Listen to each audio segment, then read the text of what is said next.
মরার আগে ভাবি তুমি পুরো একটা ইচ্ছাই বাকি, রাতুল আর শালুর বিয়েটা দেখে যাওয়া। ওনার আত্মাও তাইলে শান্তি পাবে। আম্মা, ঈদের আগে এইসব বিয়া শাদের আলাপ তুললেন না। কোরবানির ঈদ, রাতুল ভাবি আসছে ঈদ করতে, এমনিতেই তো আমাদের আনন্দের সীমা নাই। গরু কুরবানি হবে, মাংস সবাই মিশা কাটাকুটি করব। আম্মা, বিয়া শাদের আলাপ যদি তুলে নি, এই পরিবারের বড় ছেলে হইল রকিব, রকিবের বিয়ের কথা আগে তুলেন, পরে ওদেরটা দেখা যাবে না। না, সেটা ঠিকই আছে, রকিবের তো বিয়ে দিতেই হবে।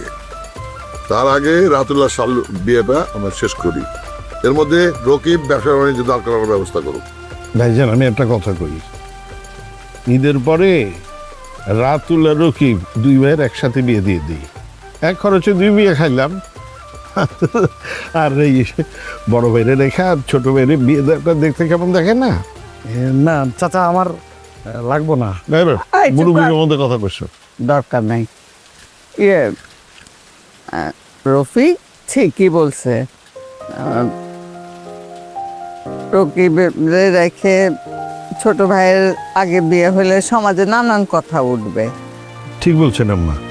তাছাড়া আমাদের রাতুলের মামার বাড়ি, তাদেরকেও ব্যাপারটা জানাইতে হবে, তাদেরও আসার ব্যাপার আছে।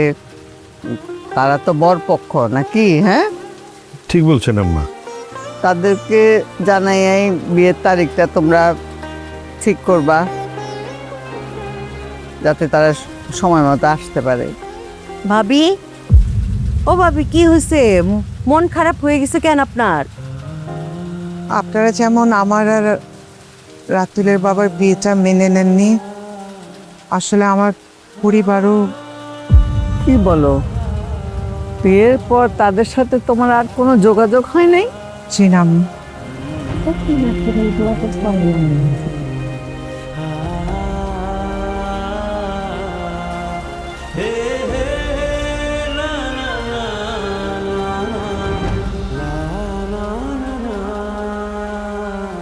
রুস্তম, জি আম্মা।